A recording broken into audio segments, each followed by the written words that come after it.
Welcome! I am author D.M. Patterson, and in this video, and in one or two more, we are going to talk about character development, or what I like to call creating 3D characters. I would like to say as a side, I am sorry for the troubles that I've been having with my mic. I can hear it fine when I'm editing my videos, so I don't know that there's an issue until after it's published. So I am working on that. I'm aware that there are volume issues. I'm still working on the learning curve of YouTube, so bear with me. Hopefully we'll get it figured out soon. I want to say, even though I have an MFA in children's literature from Hollins University, and I have been writing and editing for years, I am also an avid reader. I do not call myself an expert in any of these things that I talk about, and the techniques that I'll be talking about today with character development and in any of my other future videos, these are just things that I have learned along my journey, things that I have seen work. You may not agree, other authors may not agree, and that's fine.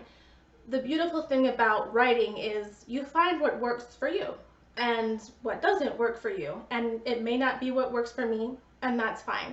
I'm just trying to use these videos to give some pointers, give some things that may help. You could try them, and if they don't work, something else may. The first thing I want to talk about in character development is the description of the character.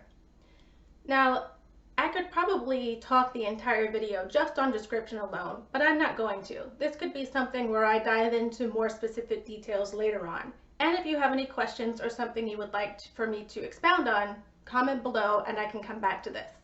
So there's a few schools of thoughts when it comes to describing a character. There are those that describe the character down to the very nitty-gritty detail, and there are those that have hardly any details at all, and they rely on the reader to fill in any descriptions and use their own imagination to create the character for themselves. My thoughts on that are to pay attention to the genre that you are writing. Now, what I mean by that is, if you have a picture book, for example, yes, you are probably going to be relying on the illustrator to do most of the descriptions for you. Same thing with comic books and graphic novels, things like that.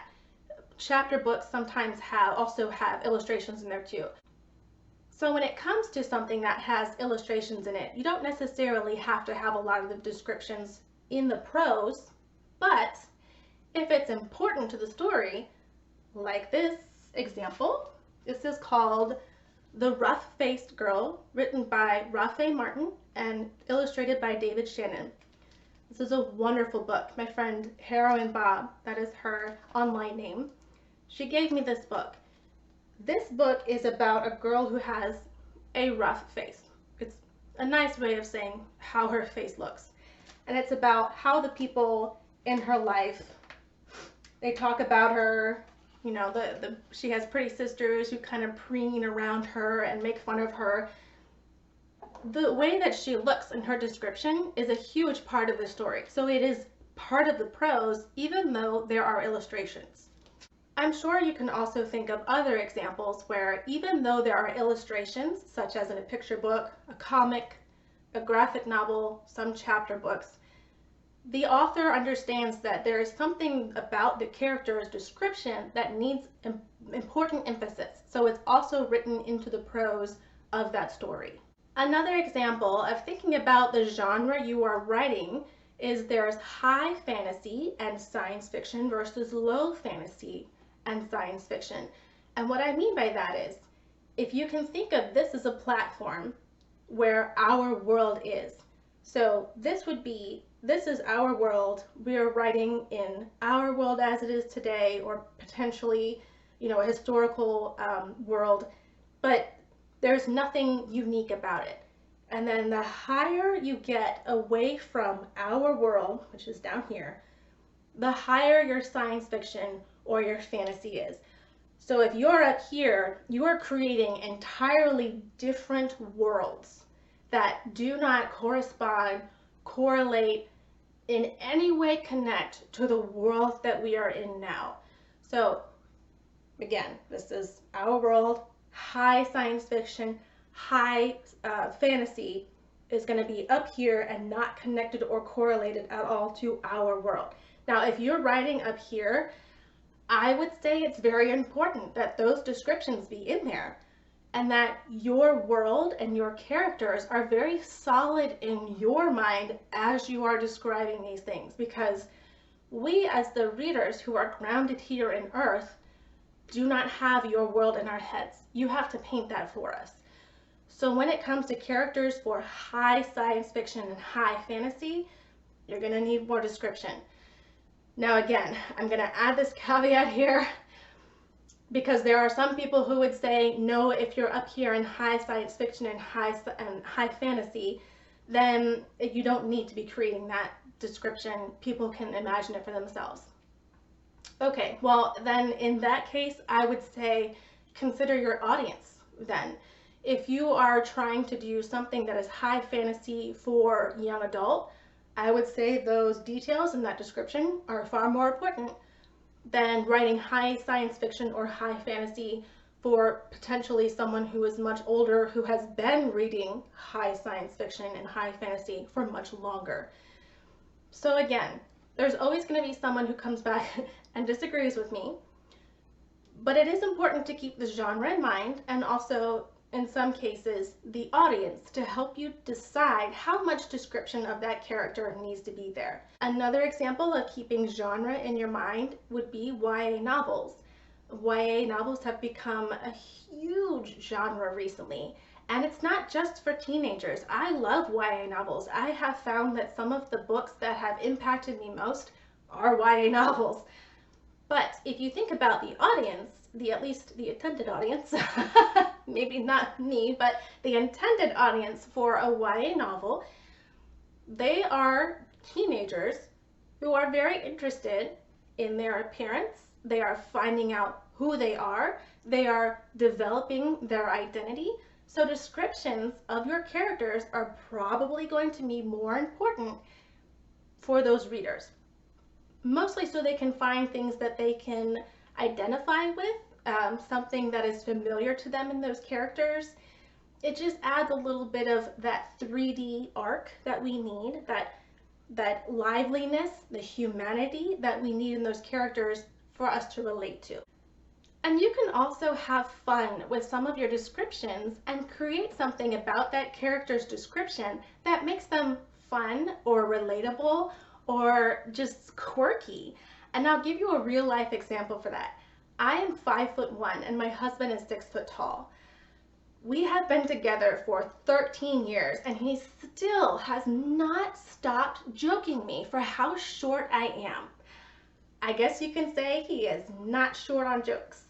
Anyway, it is definitely a source of fun, even for my friends who are taller than I am, to joke me about how short I am. I have a stool in the kitchen that I have to use to reach shelves that my friends and my husband can use. And let me tell you, when I'm on that, I get joked. But I don't care, it's all in fun. One thing I really embrace about my height, or lack thereof, is my grandmother was Puerto Rican. So I have some Hispanic blood in me. And I actually really enjoy the fact that I'm short, and I have the fiery anger to go with it. So I'm okay with being joked. I know I'm short, I've embraced it, there's nothing I can do about it.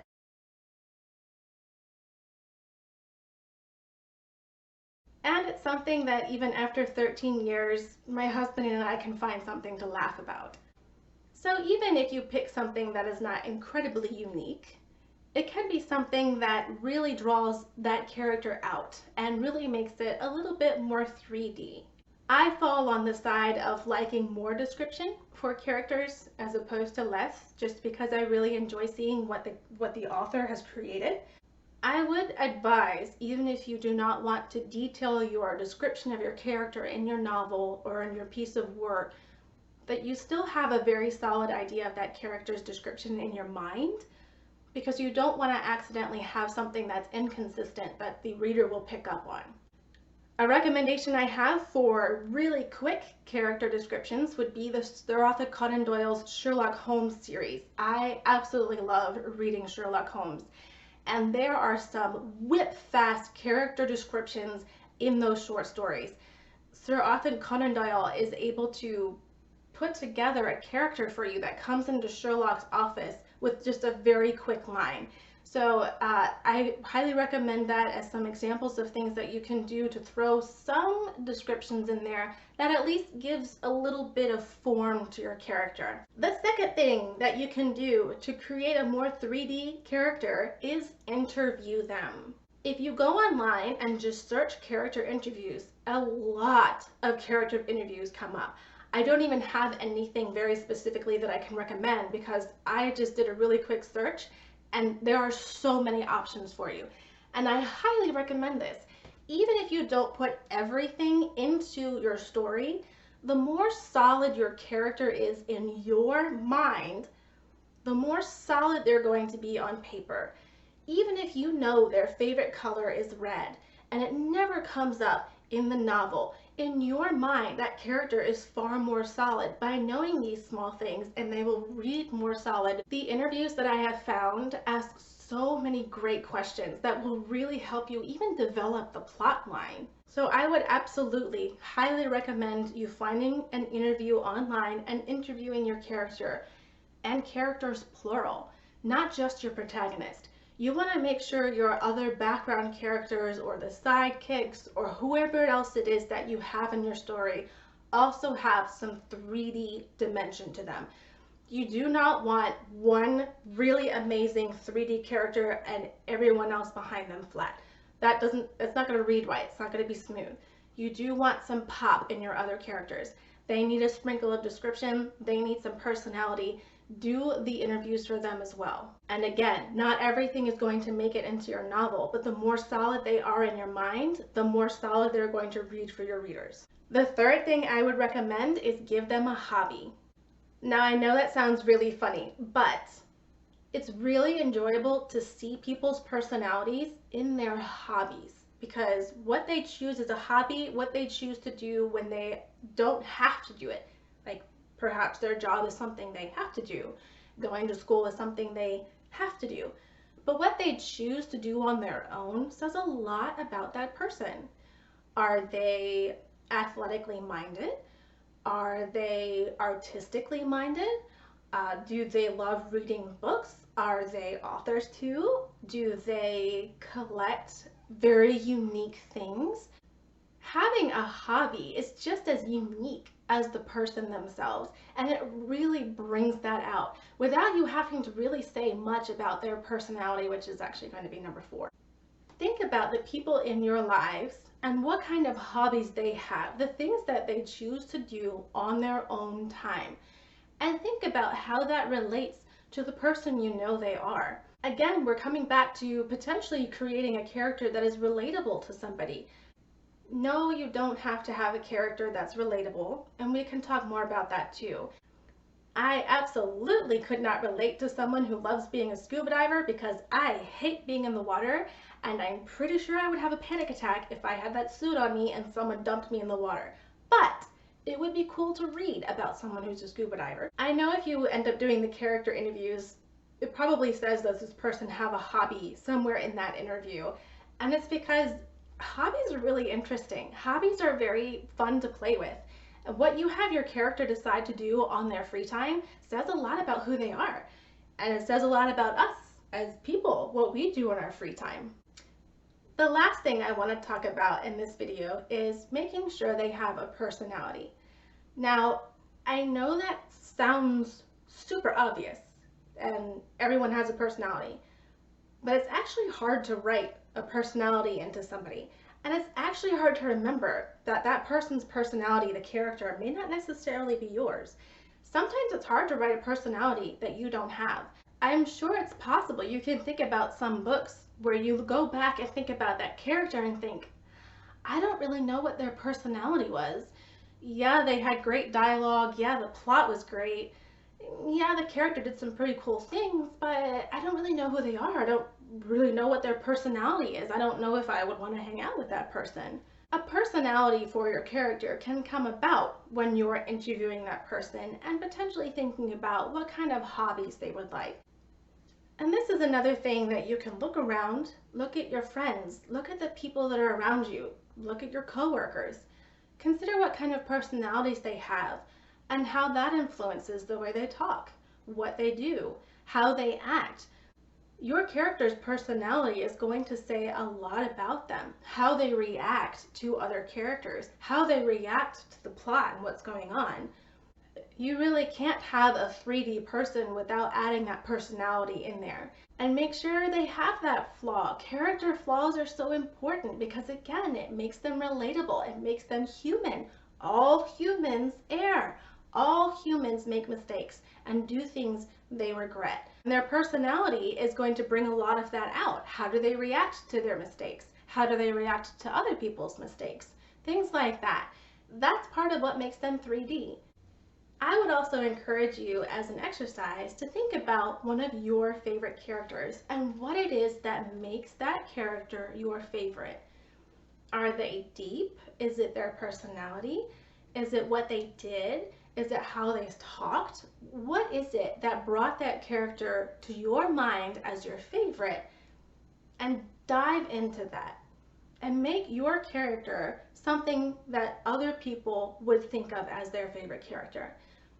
Now, I'm not saying to use that character in your book. We're not talking about that. I'm just saying, think about what works in the characters that you like. Why is it that those characters jump out versus other characters? And also, as another exercise, if you want, think about some other characters that fell flat for you. What was it that didn't work for you? Why are they flat? Is it they lacked personality? Were they not relatable enough? Did they seem too perfect? Did they seem too flawed? What is it that didn't work for you? And this is where reading comes in. And I will always say, if you want to write, you need to read. Read, read, read, read, read, read, read, read. Because you can see these examples. You can see what a well-written character looks like. You can see what a well-written plot looks like. Reading helps inspire you, and it shows you what's working and potentially even what isn't working in the genre that you are writing in. Reading will help you see that 3D character that I'm talking about. It will see what works for you. This character is amazing because XYZ, and what you think is amazing about a character may be different than what I think is amazing about a character. So that's what I have for this video. If you would like for me to expound on anything that I talked about here, comment below. If you have a question about something else in character development that you want me to talk in future videos, let me know. I am going to talk about that character arc. I know you can't talk about character development without talking about that arc. We will get there. So we've talked a little bit about description, interviewing them, giving them a hobby, and giving them a personality. It's a start. If you are an illustrator, sometimes drawing them out helps, or just writing out a description for yourself. Again, a lot of this work may not ever make it actually into the work, the published final product. But the more solid the character is in your mind, the more solid they're going to read for your readers. Thank you so much for watching. I hope to see you in my next video. Now, go interview your character.